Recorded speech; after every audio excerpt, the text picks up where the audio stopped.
Hey there, welcome back here on SportsLine. Still got a few minutes here and a few phone lines open if you want to try and sneak in. 737-7767. Yesterday was the day of the Johns. We had John Gibson, Jonathan Quick pitch a shutout in a 3-on-3 All-Star game. Who thought that would happen? And John Scott was the All-Star game MVP by scoring 2 goals. He'd only had 5 in his entire career. So clearly the day of the Johns yesterday downtown. Clearly by our call list tonight, the day of the Davids, because we now have our 4th on the phone. David, number 4, or maybe you're number 1, depends what you have to say here. You have the floor, my friend. Hey, I was just going to piggyback on the last David, the older gentleman, the 70-year-old. He seemed to be, I'm going to just have to say it, stuck in a Jim Crow mentality when it comes to the situation. But what I wanted to say, and piggyback on that, is T.O. is coming up for the Hall of Fame. And it's because of that kind of mentality, I think he's probably not going to be a first ballot Hall of Famer, which he should be because he has all the credentials to be a first ballot.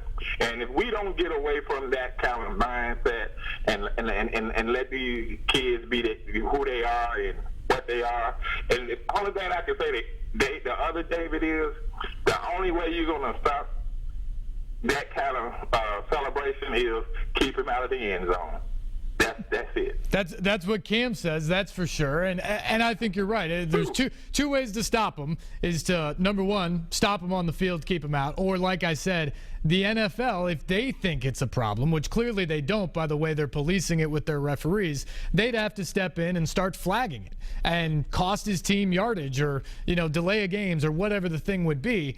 That's really the only way you're going to get it out of the game now. It's just we've evolved to that point as a football thing. I do want to disagree with you on one thing, David, and hang on the line because I want your thought on this. I think with the Terrell Owens thing, it's not as much about – it's not necessarily like, the stodgy old sports writer thought, I think, in terms of his attitude or maybe even the race card if you were going there.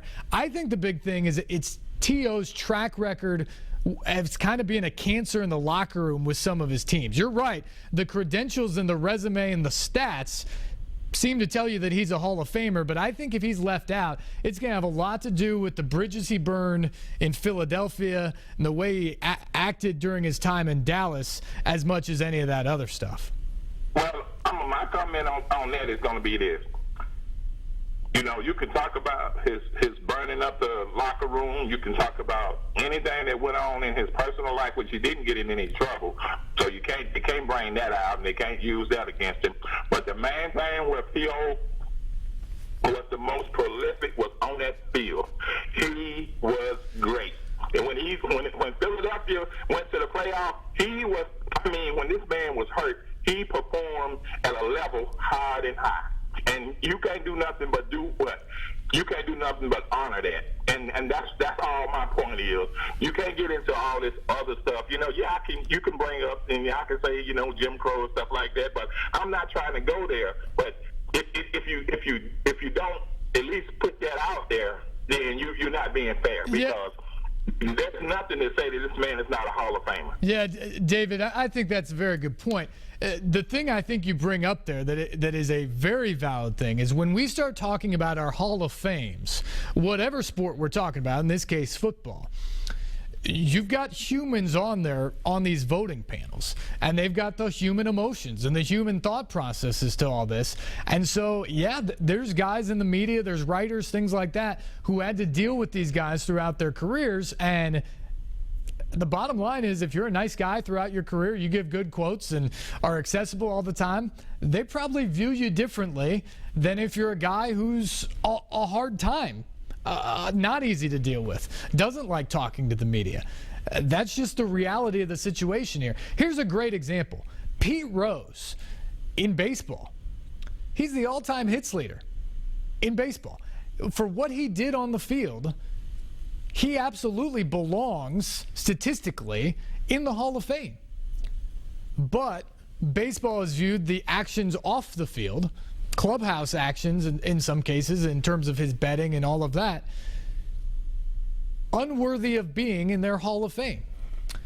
And he's probably never going to get in, at least during his lifetime, unless something drastically changes here. And I think that's a discussion that we could have ad nauseum here is, are these Hall of Fames for various sports, are they truly the best players to ever play in the sport? Because if that's the case, Pete Rose needs to be in the Baseball Hall of Fame, and Terrell Owens needs to be in the Football Hall of Fame. Are they the most famous players in these sports? They both probably qualify there too. Or is there some level of what you did on the field and what you did off the field coming together? And that's where it gets muddy in a gray area. I'm frankly in favor of all of those guys getting in because I think it should be predominantly what you did on the field. And sometimes fame and historical fame to be in the Hall of Fame doesn't have to be all on the field. But other people think it spans both arenas. We got to take a break. We'll be back to wrap things up.